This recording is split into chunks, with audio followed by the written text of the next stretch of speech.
အားလုံးပဲမင်္ဂလာပါခင်ဗျာကျွန်တော်တို့ Midnight Audiobook Channel နေပြီးတော့ပြန်လည်ကြိုဆိုလိုက်ပါတယ်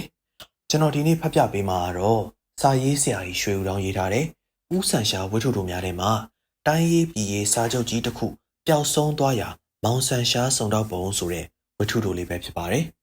ကျွန်တော်ကတော့အစီအစဉ်တင်ဆက်သူ Snorlax ဖြစ်ပါတယ်အားလုံးပဲ channel လေးကို subscribe လုပ်ရသေးရင် subscribe လေးလုပ်သွားပေးကြပါအောင်ခင်ဗျာခေါင်းစဉ်တိုင်းရေးပြည်ရေးစာချုပ်ကြီးတစ်ခုပျောက်ဆုံးသွားရာမောင်ဆန်ရှားစုံတော့ပုံကျွန်တော်ဒီဇွန်လကထုတ်ဝေသည့်ဤတူရိယမဂ္ဂဇင်းတွင်မောင်ဆန်ရှားစုံတော့ခဲ့သောအစိတ်ကျွေး၍တိုက်ရန်ကြံစီသောအမှုကိုရေးသားပြီးနောက်ထပ်မံ၍မောင်ဆန်ရှားစုံတော့သောအမှုတို့ကိုမရေးသားဟုကြံစီမိသည်ဖြစ်ကြောင်းတို့ကြံစီရာ၌မောင်ဆန်ရှားစုံတော့ခဲ့သောအမှုများပါရှားခြင်းကြောင့်မဟုတ်ကျွန်တော်၏မှတ်စုစာအုပ်တွင်အမှုပေါင်း100ကျော်ကျော်ပင်ရှိတော်လေမောင်ဆန်ရှားသည်ရခင်ကားနှင့်မတူမိမိကိုယ်ကိုပင်ပန်းဆင်းရဲခံ၍ညံစွမ်းထုတ်ခဲ့ရသောအမှုများအကြောင်းကိုတိုင်းကျော်ပြည်ကြားနှံ့ပြန့်စေလိုသောဆန္ဒသည်ရှေးကထပ်ပင်တိုး၍မရှိခြင်းကြောင့်ဖြစ်လေသည်တို့ရာတွင်ယခုကျွန်တော်ဖော်ပြမည်ဖြစ်သောအကြောင်းအရာမှာအခြားအကြောင်းအရာများနှင့်မတူလွန်စွာပင်ထူးဆန်းအံ့ဩဖွယ်ရာကောင်းသည်လည်းတကြောင်မောင်ဆန်ရှား၏စွမ်းရည်တတ္တိကိုထင်ရှားစွာသိမြင်နိုင်သည်လည်းတကြောင်ဤကဲ့သို့အကြောင်းများကြောင့်ကျွန်တော်အဖန်ဖန်ကားတိုက်တွန်းနှိုးဆော်အခွင့်ပန်ကြားသည်ဖြစ်သောကြောင့်မောင်ဆန်ရှားမှာစိတ်မပတပါနဲ့ကိုသိမ်းမောင်ခမားထင်တယ်လို့လုပ်ပါတော့ဟုအခွင့်ပေးသောကြောင့်ကျွန်တော်ရေးသားနိုင်ပါကြောင်းယခုဖော်ပြမည်ဖြစ်သောအမှုတွင်နာမည်ကြီးမှဂုံဒရက်ထွားသည့်ပုဂ္ဂိုလ်များပါဝင်နေသည်ဖြစ်၍လူသိသူသိမဖြစ်စိမ့်တော်ငါနာမည်နာမနေရက်နေရာအချိန်တို့ကိုဖျောက်ဖျက်နိုင်သမျှဖျောက်ဖျက်၍ထားရပါသဖြင့်မရှင်းမလင်းရှိကြကဖတ်ရှုသူတို့တီးခံတော်မူရန်တောင်းပန်လိုက်ရပါကြောင်းတနေ့သောနနက်တွင်ကျွန်တော်နှင့်မောင်ဆန်ရှားတို့အတူတကွနေထိုင်ကြသောအခန်းတွင်ဝင်ရောက်၍စကားပြောဆိုနေကြသူနှစ်ဦးတို့မှာအခြားမဟုတ်အိန္ဒိယတိုင်းနယ်တနယ်ရှိရာဇဘရင်တဦး၏အမတ်ချုပ်ကြီးမစ္စတာဘိုဂီယန်ဆိုသူနှင့်သူ၏အတွင်းဝင်မစ္စတာပါတီဝလာတို့ဖြစ်ကြကြောင်းအမတ်ချုပ်ကြီးမှာကလားလူမျိုးပင်ဖြစ်တော်ညလေဝတ်ပုံစားပုံမှာခန့်ခန့်ညာညာပြုမှုနေထိုင်ပုံမှာအင်္ဂလိပ်လူမျိုးများနှင့်မချဖြစ်၍လက်နှစ်ဖက်ကိုလည်းရှက်ကစိတ်မချမ်းမသာလွန်စွာပင်ပူပင်တောကများသောအမူအရာနှင့်ထိုင်နေလေ၏အတွင်းဝင်မှာပါရာစီလူမျိုးဖြစ်၍ညှိုးငယ်သောမျက်နှာထားဖြင့်ကြံရမရတကဲ့သို့နှင့်ပြောဆိုနေသည်မှာဒီလိုပါမောင်ဆန်ရှားရဲ့ဒီဟာပျောက်သွားတာကိုသိရတဲ့တပြိုင်နက်အမတ်ချုပ်ကြီးကိုအကြောင်းကြားရောအမတ်ချုပ်ကြီးကဒီလိုဖြစ်မဖြစ်ဘူးတဲ့ရန်ကုန်မှာကျုပ်တို့အခုခဏလာနေရနဲ့အခန့်တက်လိုက်တာမောင်ဆန်ရှားစီကိုသွားမှပဲတော်မယ်လို့ဆိုတာနဲ့ကျွန်တော်တို့ခမားစီကိုလာခဲ့ကြတာပလိတ်ကောမတိုင်အောင်လားဟုမေးရအမတ်ချုပ်ကြီးကဟာဘယ်နည်းနဲ့မှတိုင်ကြားလို့ဖြစ်မှာမဟုတ်ဘူးပလိတ်တိုင်လဲမှဖြင့်နောက်ဆုံးတနေ့ကျတော့လူရိုင်းသိဖြစ်သွားမယ်အဲ့ဒီလိုလဲမဖြစ်စေချင်ဘူးဟုပြန်ပြောလေ၏မောင်ဆန်ရှားကဆက်လက်၍အကြောင်းကိုမေးမြန်းလျင်အတွင်းဝင်ကပြောပြသည်မှာကျွန်တော်တို့ပျောက်သွားတဲ့စာချုပ်ဟာအရေးလွန်ကြီးရဲ့ဒီဟာအကြောင်းစုံကိုလူသိသူသိဖြစ်မှဖြင့်ကလားရစာနဲ့တနေနဲ့တနေအချင်းဖြစ်ပွားပြီးဆက်များတောင်တိုက်ခိုက်เสียအကြောင်းရှိရဲ့ပျောက်သွားတဲ့ပုံကိုတစ်စိတ်လောက်အမိတ်ရှိပါအောင်ဟုတောင်းပန်ရအတွင်းဝင်ကလေးကဖြေဆိုသည်မှာအတူချုပ်ပြီးပြောရမှာဖြင့်ကျွန်တော်တို့နေကတော့ဘာဟာပူနေခင်ဗျကျွန်တော်တို့နေလို့နေတနေမှာအမတ်ကြီးစီကဒီစာကိုရတယ်ရပြန်တော့စာဟာအရေးကြီးမှန်းသိလို့ကျွန်တော်တန်တက်တာကြီးတွေကိုမထည့်ထားအောင်ကျွန်တော်ဤရုံးတက်တာကလေးထဲမှာထည့်ထားပြီးတက်တာကိုကျွန်တော်အိတ်ခမ်းမှာထားတယ်မနေ့ညပဲရှိသေးတယ်ကျွန်တော်ထမင်းမစားခင်ဖွင့်ကြည့်တော့ရှိသေးတယ်ကျွန်တော်တို့လင်မယားနှစ်ယောက်စလုံးအိတ်ဆက်ပါတယ်အခန်းထဲဘယ်သူမှမဝင်ဘူးဆိုတာအမှန်ပြောနိုင်တာပဲဒါပေမဲ့မနှက်ကြတော့ဒီစာကိုရွေးပြီးထူးထူးထွေထွေပျောက်သွားတာပဲခမားဘယ်ချိန်ထမင်းစားတယ်လဲည9နာရီဘယ်ချိန်အိတ်တယ်လဲကျွန်တော်မိမကရုပ်ရှင်ပွဲသွားနေလို့ကျွန်တော်စာဖတ်ပြီးစောင့်နေတယ်ည7နာရီ45မိနစ်လောက်ကြာတော့မှအိတ်တယ်အဲ့ဒါဖြင့်ခမားရုံးတက်တာကို4နာရီလုံးပြစ်ထားတာပေါ့ကျွန်တော်တို့အခန်းထဲဝင်ရတဲ့အစီကံ2ယောက်3ယောက်ဟာလဲကျွန်တော်တို့နဲ့နေလာတာနှစ်ရှည်လာများရှိနေပြီကျွန်တော်တက်တာထဲမှာဒီလောက်အရေးကြီးရဲ့စာရှိမယ်ဆိုတာလဲသူတို့သိကြမှာမဟုတ်ဘူးခမားမိမရောမသိဘူးလားအလုံးနဲ့ဆိုင်လို့ ကျွန်တော်မိန်းမကိုကျွန်တော်ဘယ်တော့မှမပြောဒီစာချုပ်ပြောက်တယ်ဆိုတာမနှက်ကြမှာသူ့ကိုပြောပြတယ်ဘာစာဆိုတာ तू လည်းမသိပါဘူးမောင်ဆန်ရှားကစာရဲတွေပဲမြည်သည့်အကြောင်းအရာများပါရှိတဲ့နည်းဟုမေးမြန်းရာအမတ်ချုပ်ကြီးကကျွန်တော်တို့မပြောပြရစီနဲ့ခင်ဗျာဒီစာဟာအတွင်းစာဖြစ်ပြီးတိုင်းရေးပြည်မှုနဲ့ဆိုင်ပါတယ်စာအိတ်ကတော့အပြာရောင်ပုံတံကတော့ခက်ရှည်ရှည်ချိတ်နဲ့ပိတ်ထားပြီးတစိမ့်ခတ်နေထားတာတော့ကြားနဲ့ချင်းသေးတစိမ့်ပါဟုပြောနေစဉ်မောင်ဆန်ရှားကပြုံးရည်သောမျက်နှာနဲ့ထိုင်ရမှထ၍တော်ပါပြီဗျာခမည်းတော်ကလည်းအလုံများတဲ့ပုံကိုယ်တွေပဲကျွန်တော်တို့မှလည်းအလုံမအားတဲ့လူတွေပဲဒီကိစ္စမှာတော့ကျွန်တော်ဖြင့်မစွမ်းဆောင်နိုင်ပေဘူးရှေ့ဆက်ပြီးပြောနေပေရလို့အကျိုးထူးမှာမဟုတ်ဘူးဟုပြောဆိုရာတွင်အမတ်ချုပ်ကြီးကရုတ်တရက်အမျက်ထွက်ပြီးလျင်မိမိ၏ဒေါသကိုတဖန်ပြန်၍ချုပ်တီးလေ၏နောက်အတန်ကြာမှကောင်းပါပြီအကြောင်းအတီလိုပါဟိုနေကအမတ်ကြီးကဒီစာကိုမစင်းမစားသတင်းစကားကိုအမှန်ထင်ပြီးရေးလိုက်တယ်ဒီစာကိုကျွန်တော်တို့နေကလူတွေတိမှဖြင့်ရွရွဖြစ်ပြီးစစ်ဖြစ်ပါလိမ့်မယ်အေကံမလွဲဘူးဟုပြန်ပြောနေစဉ်မောင်ဆန်ရှားကခဲရံနဲ့စက်ကူတစ်ခုပေါ်တွင်ရေးသားလျက်အမတ်ကြီးကိုသူပဲလားဟုမေးရာအမတ်ကြီးကအံ့အားသင့်လျက်ဦးကောင်းကိုညှိလေ၏မောင်ဆန်ရှားကအဲ့ဒါဖြင့်ကောင်းပါပြီကျွန်တော်သိပါပြီဒီစာရှာမတွေ့ရင်စစ်ဖြစ်မှာပေါ့လေဟုမေးရာအမတ်ကြီးကဖြစ်မယ်ဟုပြန်ပြောလေတော့အခါမောင်ဆန်ရှားကကဲဒါဖြင့်ခမည်းတော်နေကိုမြန်ရအောင်သာပြန်ပြီးတော့စစ်တိုက်ဖို့အရေးကိုလုံးပန်းဖို့ပဲရှိတော့တယ်ဟုဆိုပြန်လေအမတ်ကြီးကကဲတခါဖြင့်ခတ်ကုန်ပြီဟုစိတ်လက်ပူပန်သောအမူအရာနှင့်ပြောဆိုလေ၏ထိုအခါမောင်ဆန်ရှားကစဉ်းစားကြည့်ပါလားခင်ဗျာ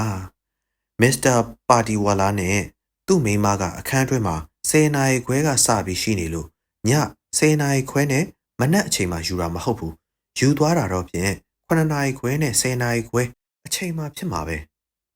ယူတဲ့လူကလည်းဒီစာအဖိုးတန်ချောင်းကိုသိတယ်ဆိုတာတော့အထူးပြောဖို့မရှိဘူးအခုချိန်မှဖြင့်စာဟာတက်ဆိုင်ရာလူတွေစီကိုယူသွားမှာပေါ့ကျွန်တော်တို့ဖြင့်ရနိုင်ဖို့လမ်းမမြင်ဘူးဟုဆိုပြီးနောက်အစီခံများအကြောင်းအစရှိသည်တို့ကိုမေးစမ်းပြီးလျင်နောက်ဆုံး၌ကောင်းပါပြီကျွန်တော်တော့ရန်ကုန်မှာဒါမျိုးလုံးမဲ့သူ3ယောက်ကိုသိတယ်သူတို့ရှိရာလိုက်ပြီးတယောက်ရှာတွေ့ရင်ဒီစာဟာဘယ်ရောက်တယ်ဆိုတာမှန်းနိုင်လိမ့်မယ်ဟုပြောဆို၍အမတ်ကြီးနှင့်သူ၏အတွင်းဝင်ကိုလက်လှမ်းပေးလျက်နှုတ်ဆက်ပြီးနောက်ထိုသူနှစ်ဦးအိမ်ပေါ်မှဆင်းသွားပြီးလျက်မောင်ဆန်ရှားသည်ဆေးတံကိုအသာကိုက်၍တောက်ရှူကကျွန်တော်ဘက်သို့မလှဲ့ပဲစဉ်းစားညံထုတ်လျက်နေလေ၏ကျွန်တော်မှထိုနေ့နနက်ထုတ်ဝေသောသူရိယသတင်းစာကိုမဖတ်ရသေးသဖြင့်ယူ၍ဖတ်ရာယမန်နေ့ကဖြစ်ပျက်သောလူတက်မှုအကြောင်းကိုမြင်၍တေချာစွာဖတ်ရှုနေစဉ်မောင်ဆန်ရှားကရုတ်တရက်ဘယ်နဲ့ကိုသိမ်းမကျုပ်တော့ခက်ချက်ပဲအခုပဲဘသူယူတယ်ဆိုတာသိနိုင်တယ်သူတို့တွေကတော့ငွေကုန်ကြေးကျခံနိုင်တယ်ဝယ်လို့ရရင်လည်းဝယ်ပေးလိုက်မယ်ဒီစာကိုယူမဲ့လူတွေကတော့ Ramlet, Douglas Ron, Cadensin တို့ပဲဖြစ်မှာပေါ့သူတို့ကိုတယောက်စီလိုက်ရှာမယ်ဟုမိမိအကြံကိုကျွန်တော်အားဟောပြောကြောင်းကျွန်တော်ကသတင်းစာကိုလှန်၍ကြည့်ပြီးလျင် Helpin Land က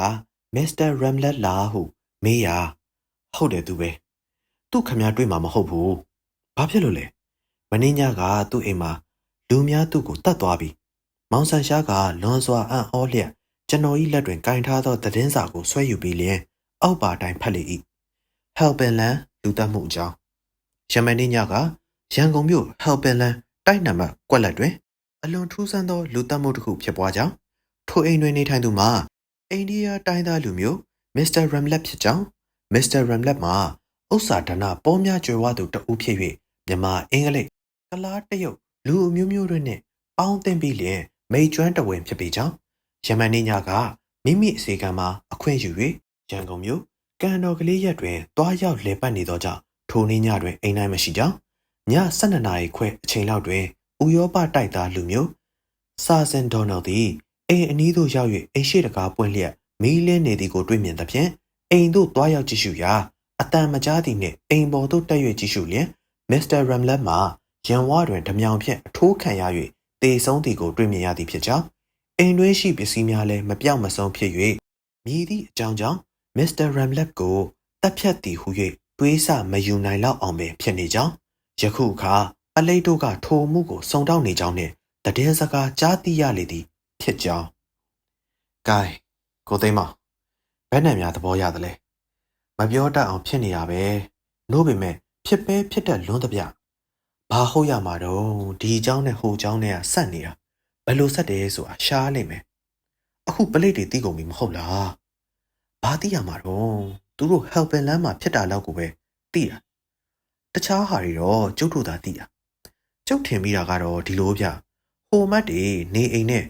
Ramlan နေရဲ့အိမ်နဲ့ဟာတဲပြီးမဝေးဘူးယူချင်းယူသူ့သားယူမှာတခြားတွေခေါင်ခိုက်ပြီးတွေးဖို့အကြောင်းမရှိဘူးတစ်ခုနဲ့တစ်ခုတော့ဆက်နေတာခင်ဗျထို့သို့ပြောဆိုနေစဉ်ကျွန်တော်တို့အခန်းတကားကိုဖြင်းညင်းစွာခောက်တန်ကြားရ၍ဝင်ခဲ့ပါဟုမောင်ဆန်ရှားကဆိုလျင်ရုပ်ဆင်းယူပကလှပသော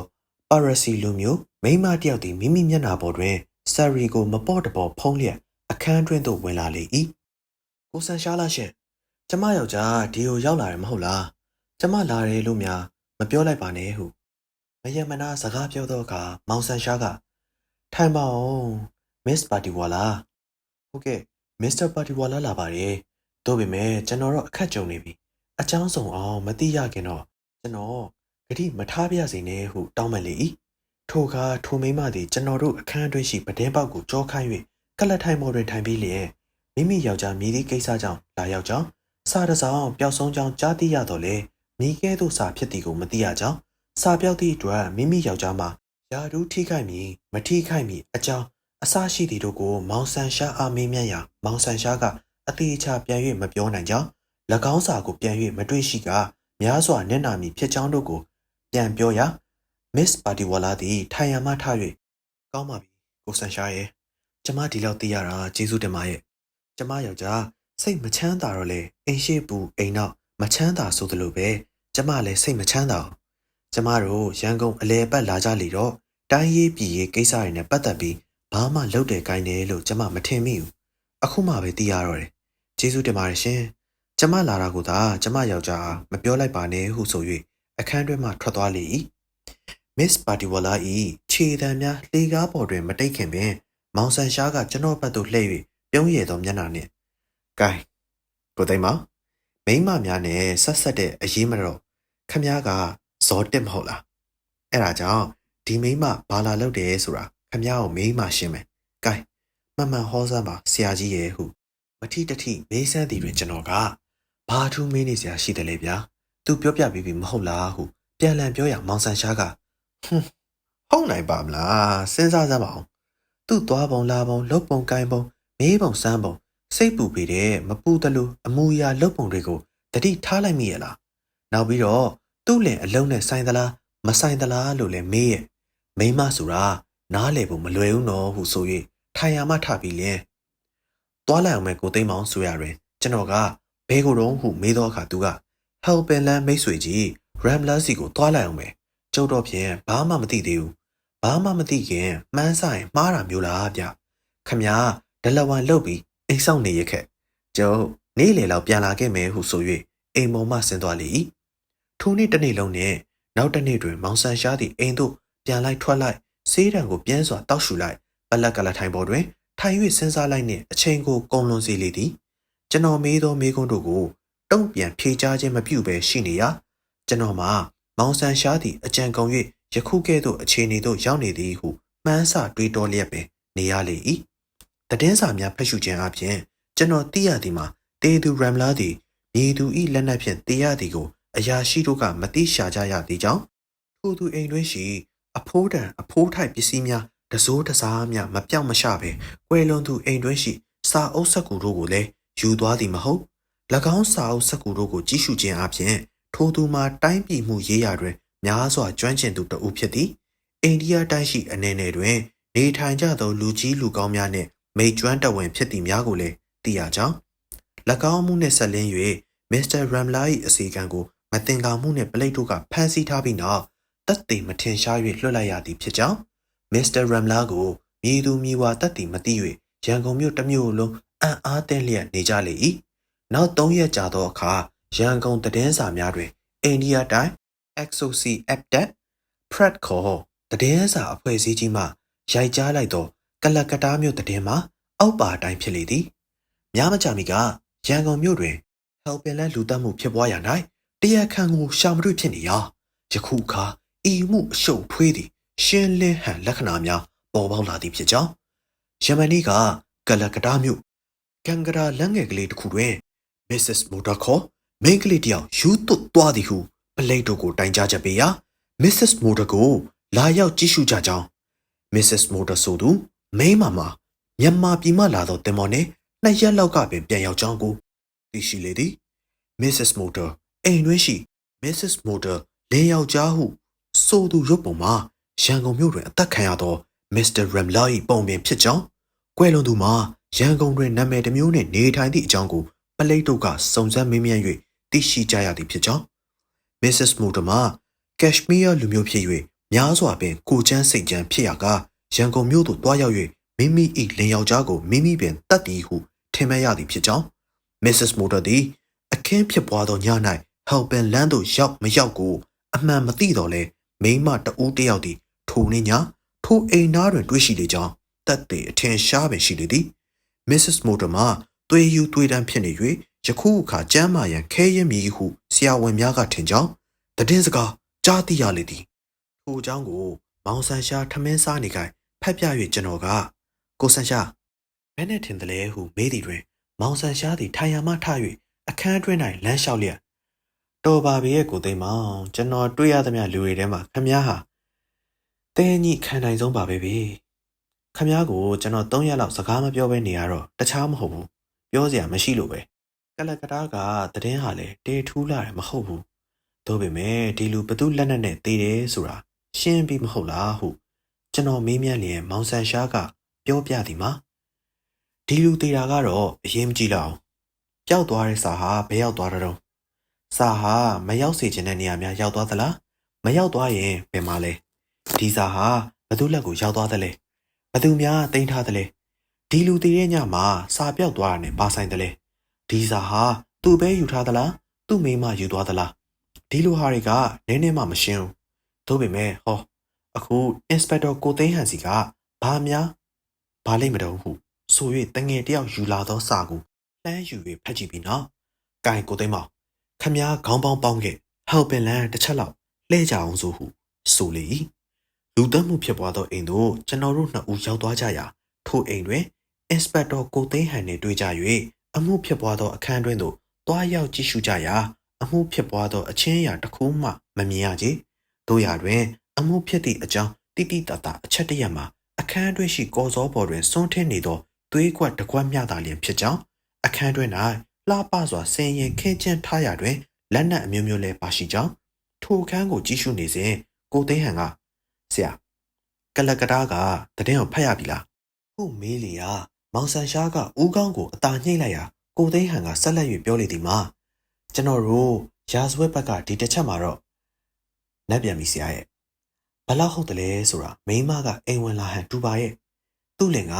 အံ့အားကြီးတဲ့ပြီးတယောက်တခွန်စကားများလေတော့မိန်းမကတွေ့ရနဲ့ကောက်ပြီးစော်လိုက်တာနေရမကြလားဆရာဟုအားရပါရပြောလေ၏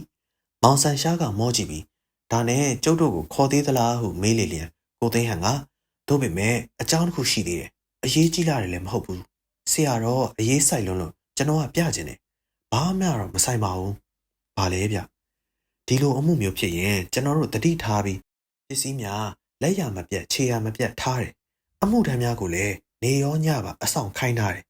ဒီကနေ့မနေ့ကျတော့အလောင်းလဲတကြိုပြီးရနဲ့အမှုလဲပြီးပုံရဟန်ရှိလို့အခန်းရှင်းတော့ကော်စောကိုလှမ်းမိတယ်ကော်စောအောင်မှာဘာတွေ့တယ်လဲဆရာတို့အနှစ်တရာစဉ်းစားအောင်ပုံမှာမဟုတ်ဘူးကော်စောပုံမှာသွေးစွန်းကိုမြင်ရဟုတ်လားအဲ့ဒီလောက်သွေးများများဆွန်းလို့ရှိရင်အောက်ကိုပေါက်ပြီးကျမ်းပေါ်မှာဆွန်းမယ်မဟုတ်လားဆွန်းမှာပေါ့ကျမ်းပေါ်မှာဒီအစွန်းကတစားမှမဆွန်းဘူးဗျထိုးသူပြောဆိုပြီးနောက်ကော်စောကိုလှန်ပြရာသွေးစွန်းသည်ကော်စောအတွင်းအပြင်၌ရှိတော်လေကော်စောအောက်တွင်အနှဲငယ်များမရှိကြောင်းကိုကျွန်တော်တို့တွေ့မြင်ရ၍အံ့အားသင့်လျက်ရှိနေစဉ်ကိုသိန်းဟန်ကတို့ပေမဲ့ကျမ်းပေါ်မှာတဆွန်းရှိတယ်ကော်စောဆွန်းတဲ့အောက်ကတော့မဟုတ်ဘူးဟုပြောပြလျက်ကော်စောတထောင်ကိုလှန်ပြရာကျမ်းပေါ်မှာသွေးစွန်းကြီးတစ်ခုကိုမြင်ကြရလေ၏မောင်ဆန်ရှားကကျုပ်တို့သိပြီသွေးစွန်းရှိတာတနေရာထဲမှာဖြစ်တယ်တို့ပေမဲ့ကော်စောကိုလှည့်ခင်းတယ်လို့ထင်တယ်ဟုပြောလိုက်ရာကိုသိန်းဟန်ကရင်မောလျက်ကျွန်တော်တို့ရာဇဝတ်ပတ်ဆိုင်ရာလူများကိုဒါမျိုးပြောဖို့မလိုပါဘူးဆရာရဲ့သိပြီးသားပေါ့တို့ပေမဲ့ ဒီကော်စောကိုဘသူလာပြီးလှည့်ခင်းတယ်လဲဟုမေးပြန်ရာမောင်ဆန်ရှားကကိုသိန်းဟန်ခမည်းအဆောင်ခိုင်းတဲ့အမှုတန်းဟာရှိသေးသလားရှိရင်ဒီကောင်ခေါ်ပြီးကျုပ်တို့ကြွယ်ရမှာပေါ်အောင်စစ်ဆေးစမ်းမဲပါဖြစ်လို့အပြင်ကလူအခွင့်မရှိဘဲနဲ့အိမ်ထဲမှာလက်ခံရတယ်လို့ခမည်းသိတဲ့အနေနဲ့မေးတာမေးပါမပြောလို့ရှိရင်အလုတ်ကထုတ်ပြစ်မယ်လို့ချောက်ကျုပ်ပြောသလိုလှုပ်ဆန်းပါဟုတိုက်တွန်းပြီးနောက်မကြမီကိုသိန်းဟန်ဤအော်ငေါ့သောအတန်ကိုကျွန်တော်တို့ကြားကြရကြောင်းထိုအခါမောင်ဆန်ရှားကကိုင်ကိုသိန်းမောင်ဟုဆို၍ကော်စောကိုလှမ်းပြီးလျင်ကျမ်းပေါ်တွင်လေးဘက်တွားလျက်တီးခောက်ကြည့်ပြီးနောက်ဆုံး၌တန်တချောင်းကိုလက်မနှင့်ဖိနှိပ်လိုက်ရာကျန်းတစ်ချက်ပွင့်၍အပေါက်တွင်းသို့လက်ဖြင့်နှိုက်၍ရှာပါတော့လေဘာမှမတွေ့သည့်အတွက်စိတ်မချမ်းမသာသောအမူအရာဖြင့်ထပြီးလျင်အပေါက်ကိုပိန်မြဲတိုင်းပိတ်၍ကော်စောကိုနေရာတကျပြန်ထားလိုက်လေ၏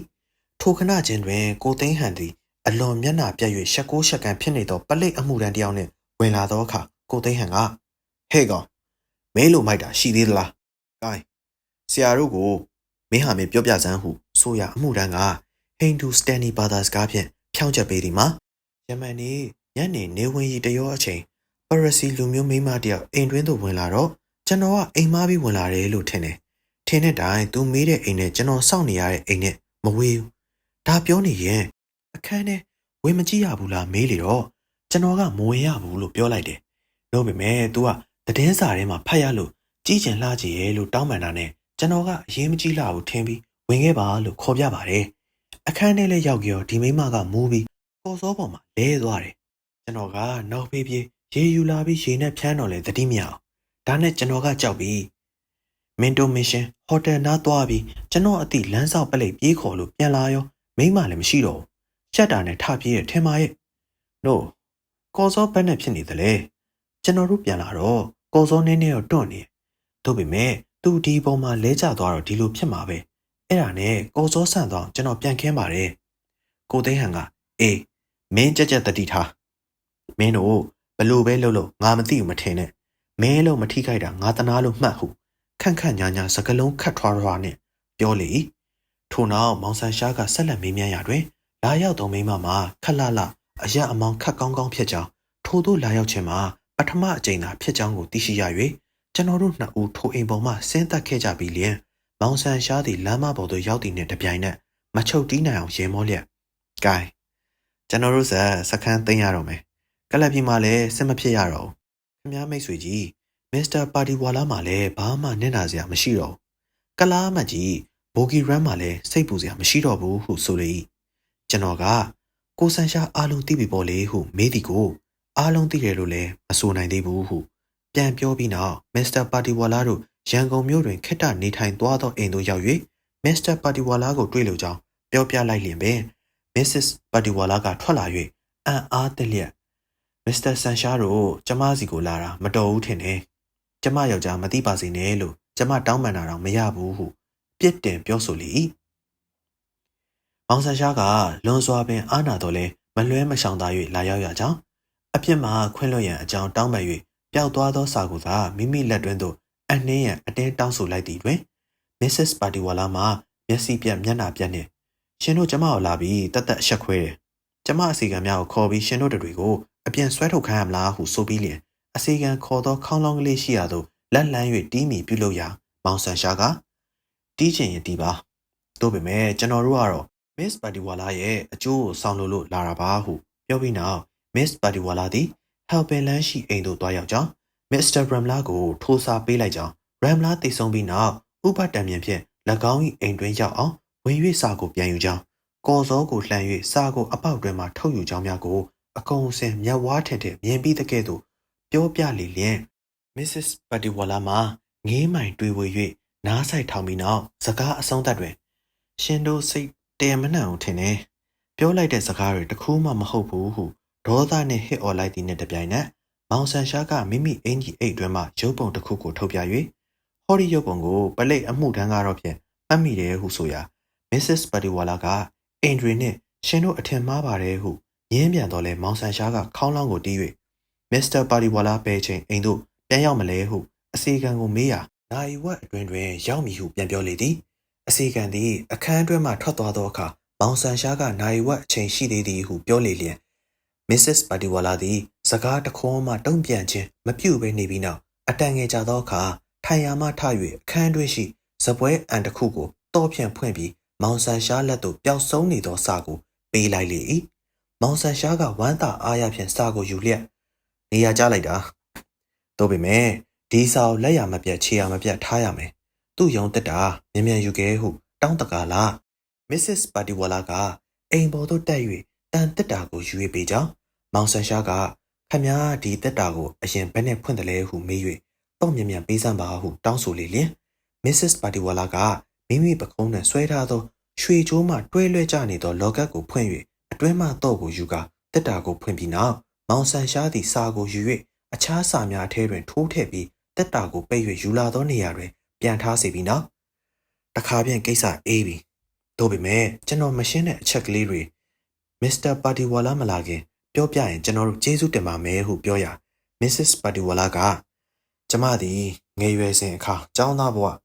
ယူမိုက်တုံးကမတော်မလျော်တဲ့စာတွေကိုရေးမိတယ်။အဲ့ဒီစာတွေကို Ramla ကဘယ်နည်းပဲပုံရရဖြစ်မဆိုနိုင်ဘူး။ကျမအိမ်တော်ရသားကြပြီးမှကျမယောက်ျားတက်တာတွေကစာတစောင်ကိုယူပေးပါ။ယူမပေးရင်စာတွေကိုကျမယောက်ျားစီပို့ပြီးအဆက်ခွဲမယ်လို့ကျမကိုခြောက်လန့်တယ်။ကျမတောင်းပန်လို့လည်းမရ။သို့တော့ဒီစာပျောက်သွားပြီတဲ့။ကျမယောက်ျားမှဘာမှဖြစ်နိုင်မယ်မဟုတ်ဘူးလို့ဆိုပြီးကျမကိုတောတူတစ်ခုလုပ်ပေးလေတော့တောတူနဲ့ဒီစာခိုးပြီးသူ့စီယူသွားရောသူ့အိမ်ရောက်လို့ကျမကစာကိုပေးလိုက်တာနဲ့ကျမငငယ်ကစာတွေကိုပြန်ပေးလိုက်တယ်။နောက်ကျမအိမ်ပေါ်ကအစင်ခြေတံမကြားတော့မှသူကကော်စောလှန်ပြီးစာကိုဝတ်ထားပါရော။ယခုလိုဝတ်တာကျမမြင်ပြီးရဲ့နောက်မိန်းမတယောက်ဝင်လာ၍အခုမှနင်းကိုဒီကောင်မနဲ့တွေ့ပြီးနင်းသေးပြီတော့ဟုအော်တန်ကြားလိုက်တယ်။အဲ့ဒီနောက်မိန်းမနဲ့သူနဲ့ထွေးလာလုံလာဖြစ်ပြီးဓာတ်တက်လက်မီးရောင်အောင်မှလက်လက်နဲ့မြင်လိုက်တယ်။ကျမလည်းလန့်ပြီးအိမ်ပြန်ပြေးတာပဲ။နောက်တနေ့မနေ့ကျတော့မှတပူပြီးတပူထက်၍တွေ့မှန်းသိလာတယ်။ကျမယောက်ျားစာပြောက်တဲ့အတွက်တအိမ်လုံးပြောင်းဆန်နေတော့ကျမရှင်းစီပြေးလာခဲ့တယ်။နောက်ဘာဖြစ်တယ်ဆိုတာရှင်းတို့သိတဲ့အတိုင်းပါဟုမျက်နှာညှိုးငယ်စွာနဲ့စိတ်မပတပါအတန်မထွက်တထွက်နဲ့ပြန်ပြော၍စကားအဆုံးမတတ်မီခြေတံကြားသည်နဲ့တကားရှိရာပန်မျက်နှာလှည့်၍ကြည့်ကြရာ Mr. Padiwala ကိုယ်တိုင်အခန်းတွင်သို့ဝင်သည်ကိုမြင်ကြရ၏။ Mr. Padiwala ကတည်င်းထူးသလားဟုမေးလိုက်သည်တွင်မောင်ဆန်ရှားကတေတော့မထူးလာပေမဲ့ကျွန်တော်ဖြင့်စိတ်မလျှော့ကျင်သေးဘူးဟုပြန်ပြောသည်ကို Mr. Padiwala ကအနှဲငယ်ရွှင်ပြသောမျက်နှာနဲ့ကောင်းပါပြီဗျာကောင်းပါပြီကျွန်တော်တို့အမတ်ကြီးလည်းအခုပဲလာနေတယ်သူ့ကိုအကျိုးအကြောင်းပြောပြရင်မကောင်းပေဘူးလားဟုဆိုပြီးအမတ်ကြီးလာကိုစောင့်နေကြစဉ်အမတ်ကြီးလည်းအခန်းတွင်သို့ဝင်လာလေ၏အမတ်ကြီးက Mr. Sansha တည်င်းထူးတယ်ထင်တယ်ခင်ဗျတဲပြီးမထူးလာပါဘူးစာရောက်သွားနိုင်မယ့်နေရာတိုင်းမှာကျွန်တော်တေးသေးချာချာစုံစမ်းမေးမြန်းပြီးပါပြီဘယ်မှမရှိရတဲ့အတွက်ထိတ်လန့်စရာမရှိဘူးလို့ထင်ရမှာပဲဒီလိုဆိုရင်နေရာမကျဘူးအထင်နဲ့စိတ်မချနိုင်အမြင်မှစိတ်အေးရမယ်ဒီလိုပါခင်ဗျာကျွန်တော်တွေးတောဆင်ခြင်ကြည့်တော့ဒီစာဟာဒီအိမ်တွင်းကအိမ်ပြန်တော်မရောက်ဘူးထင်တယ်ဟုတ်နိုင်ပါမလားဟာတကယ်လို့တခြားရောက်သွားမှဖြင့်အခုလောက်ကြာရင်ရက်တိရွာကြဖြစ်ကုန်မှာပေါ့နို့ဗျာဒါဖြင့်ဒီအိမ်ထဲမှာဒီစာကိုထားဖို့သာဖြစ်ရင်ဘာဖြစ်လို့ယူသွားမှာလဲဘယ်သူယူသွားတယ်လို့ကျွန်တော်ဆိုသေးလို့လားဒါဖြင့်တက်တာထဲမှာဘာဖြစ်လို့မရှိရမှာလဲတက်တာတွေကတက်တာအပြင်ထွက်သွားတယ်ဆိုတာကျွန်တော်မယုံနိုင်ဘူးမစ္စတာဆန်ရှာဒီရေးကိုခလေးကလားရေစရာမောစရာဘာဖြစ်လို့လှုပ်ချင်နေတယ်လဲမစ္စတာဆန်ရှာခမားစာပြောက်တယ်ဆိုတော့မနက်ကလေးကတက်တာကိုဖွင့်ကြည့်မိသေးရဲ့လားမကြည့်မိဘူးကြည့်ဖို့လည်းမလိုခမားအကြည့်ရှမ်းသွားသလားမဆိုနိုင်တခြားစာတွေထဲမှာများညှက်ချင်ညှက်နေမယ်ဒီလိုတော့မဖြစ်နိုင်ပါဘူးဘာဖြစ်လို့မဖြစ်နိုင်မှာလဲတက်တာကိုလှုပ်တာနဲ့စာရီရောကုန်နေထင်တယ်ဟာမဟုတ်နိုင်ပါဘူးစာရီအားလုံးတစ်ခုစီချပြီးကျွန်တော်ကြည့်မိသေးတာပဲယခုကဲ့သို့အခြေတင်စကားပြောနေရတွင်အမတ်ကြီးကကိုင်းကွာခက်နိုးဒီလောက်တောင်စကားများနေကြအကြောင်းမရှိဘူးမင်းတက်တာယူကြည့်ပါလားဟုပြောတော့အခါတက်တာကိုယူ၍ဖွင့်ပြီးလျက်အတွင်းဝင်သည်စာများကိုတစောင်းစီကင်တွယ်လျက်စီစစ်ရှာဖွေရာအခြားစာများတဲ့တွင်ပျောက်ဆုံးနေသောစာကိုပြန်တွေ့ရလေလျင်မစ္စတာပါတီဝါလာမှာ